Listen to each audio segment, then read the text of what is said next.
Today's video is brought to you by Tile, the world's largest lost and found. Ensure you never misplace your laptop, keys, or even smartphone by using the Tile community and mobile application. You can check out and pre-order Tile by using the link in the description. What's up guys, this is Tom. A few days ago I went over a video giving you 10 reasons the HTC One M8 is better than the Samsung Galaxy S5. Well, now it's time for Samsung to get their own back. This is 10 reasons the Samsung Galaxy S5 beats the HTC One M8. Without further ado though, let's jump straight in.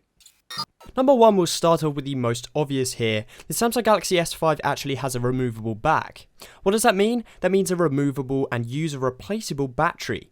You can swap out the 2800 mAh battery that lives within the Samsung Galaxy S5, which is actually exceptionally good to start with halfway through the day, and get a whole new charge right there on the fly. Try doing that with the HTC One M8.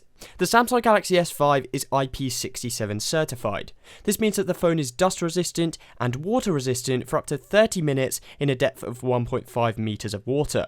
Not particularly useful for me personally, but I know this is a huge deal for a lot of people. Once again, there is no such thing here on the HTC One M8. Don't try chunking your phone in the water or you may just have one very expensive paperweight. 3. The dimple back on the Samsung Galaxy S5. Whilst the build of the HTC One M8 is incredible and I definitely prefer it, it is definitely one slippery smartphone. The Samsung Galaxy S5 has a textured plastic back which is way more grippy to hold in your hand than the one found on the HTC One M8. The fact that the HTC One is melt-bany out of aluminium is definitely not a good mix to be slippery as well, and that brings us on to number 4. There are advantages to using plastic as a build material. I without doubt prefer the build on the HTC One M8 by a long shot, but I've actually dropped my one from a pretty small height and it did dent the aluminium. On the S5 you're less likely to pick up surface scratches and scuffs due to the fact that aluminium is a slightly more impressionable material, either that or it's just more noticeable on the metal build of the One M8. 5. Camera quality, and on this one HTC have pretty much just been blown out of the water.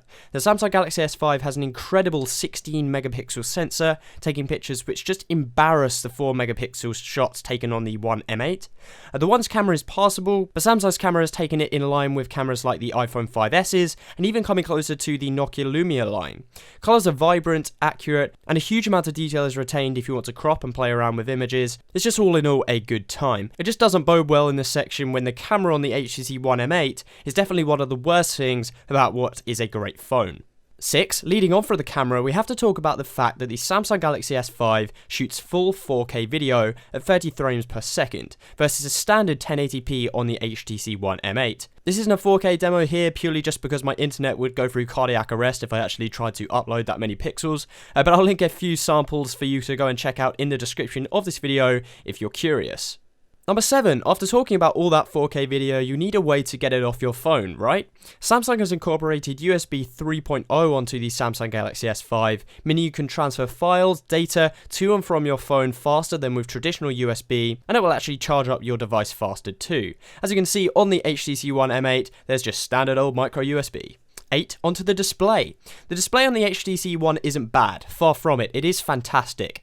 However, the display on the Galaxy S5 is just so gorgeous, we have to have it beating the One M8 here. It's incredibly bright, much more readable in sunlight, it uses Super AMOLED tech to just to create a beautiful visual experience. It's actually touted among press to be the best mobile display on a phone to date at the moment, and to be perfectly honest, I would find it hard to disagree. Number 9, off-screen buttons. On the HTC One M8 you have this kind of weird bezel structure with a dedicated bar for the HTC logo. Along with the on-screen Android navigational buttons, it's just a bit of a mess.